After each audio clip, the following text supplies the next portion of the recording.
Now, the rest of the story. Well, I'm still working through the camera issues.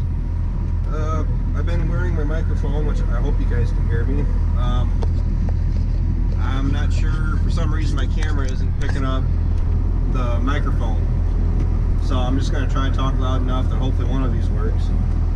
And we are finally cleaning out one of the manure lots. This is one of 3 piles we got to get cleaned up. Well, one of 3 farms, because we got the bed pack that's usually getting actively used.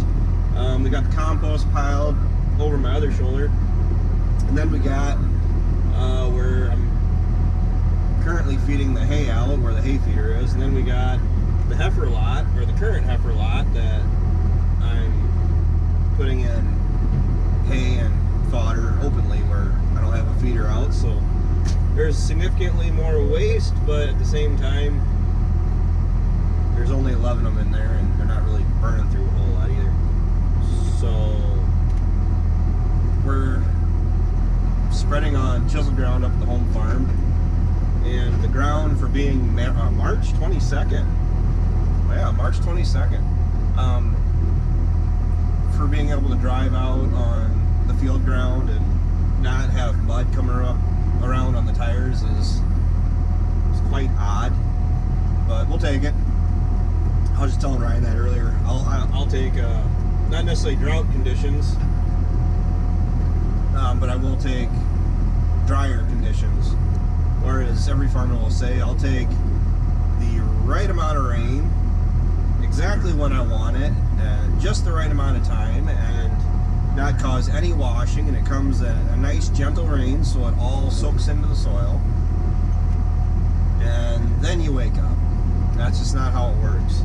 The last few years it's definitely been cooler and wetter,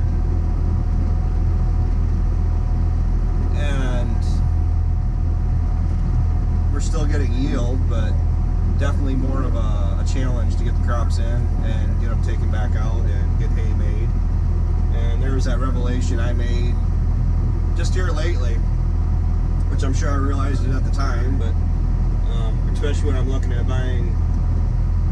getting my hay fertilizer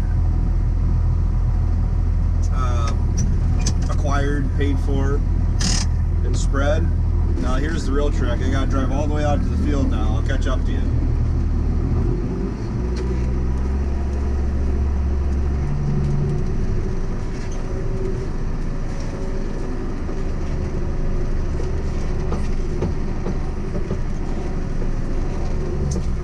Alright, here we are. Start the power takeoff up nice and slow.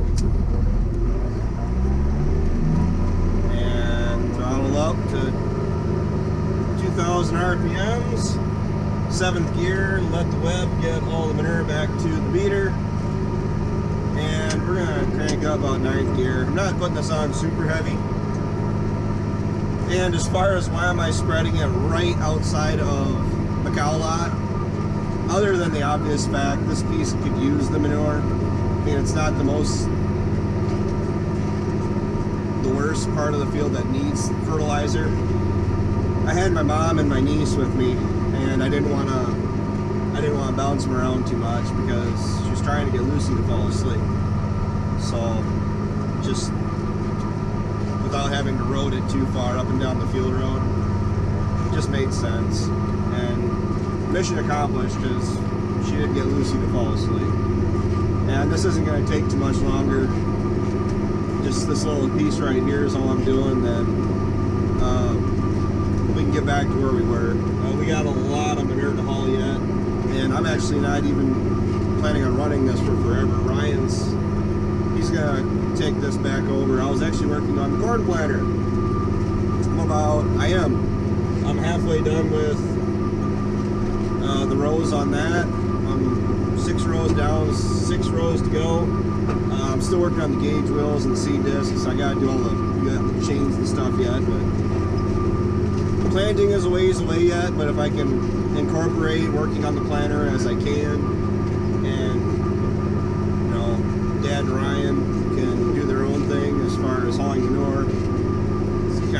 breaking up some of these jobs that need to get done and be a lot more efficient getting everything done.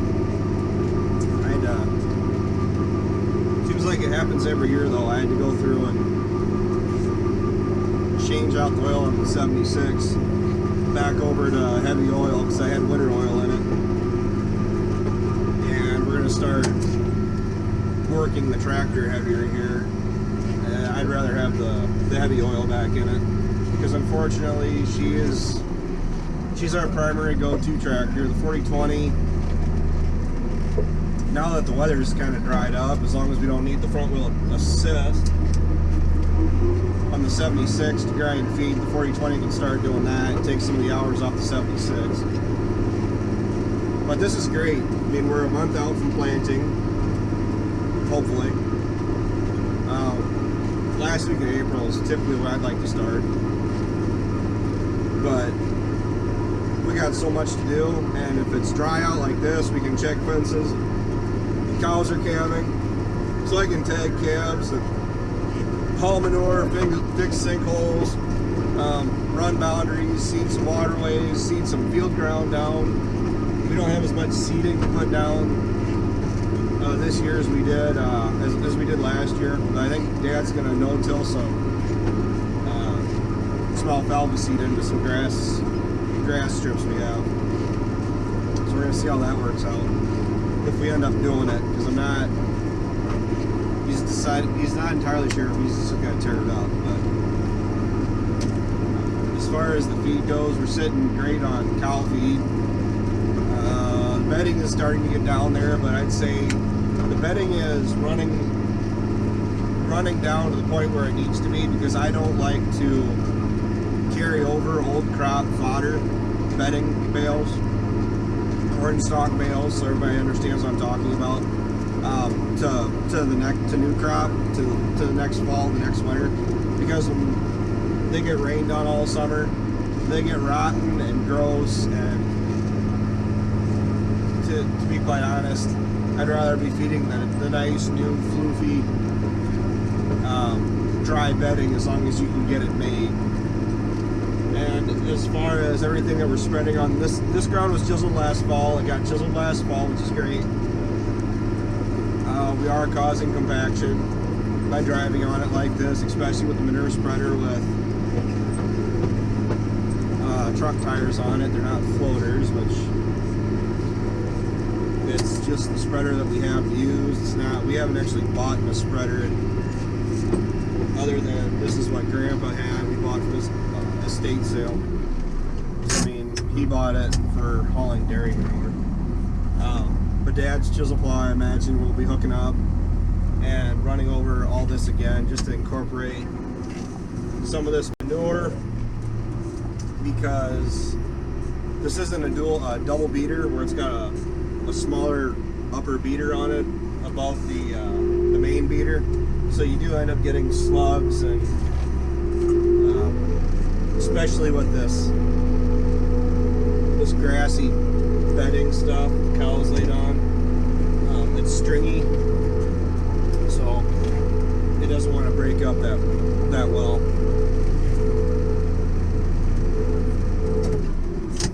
And we're gonna have the cow herds are really just, they're growing, because I'm a hypocrite, and you know, 25 cows is where I'm happy at. Well, pretty much don't believe anything I say until I do it, because even the heifers that I had yesterday, you guys saw my 2 new heifers. For how nice they look, they're out of a nice bowl. They look better than this year's heifers, that are in the heifer lot right now. They look nicer than them, so I'm probably gonna be keeping them, because a lot of these cows in this lot, they're used. I bought the majority of them as bred cows at the local sale barn, so I mean, they aren't necessarily young cows, so replacements, cull cows, getting rid of the older cows, because it looks to me like I didn't see him jump her yet, but I got that broken mouth cow, which they say broken mouth because her teeth are worn down and she's an older cow. But she's eating fine. She isn't losing any body weight or anything like that. But older cow doesn't necessarily mean she's going to breed back quite so easily. And the bull was kind of checking her out. And I do have to get the bull out of here because now that I got calves dropping, I don't need him breeding back my cows sooner than what they are, because this is the time frame I want them to be calving.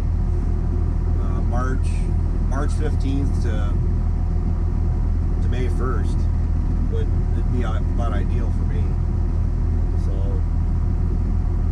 I don't know. All the heifers in the heifer lot, I think they need to go down to my dad's place, but we're waiting on. We have Ryan's trailer, but it's a POS. I mean, we could use it, don't get me wrong, but we're waiting on the new one. We'll probably end up using that. Haul these heifers out and do whatever else we need to do, because we'll be selling feeder calves here sometime between now and summer. But with that, my voice is starting to give out. I'm hoping you guys are understanding enough that you can hear me. Hope this microphone is working. If not, I got another one of the plug-ins. I'll just swap it out at home and throw this one out. My GoPro stuff didn't want to.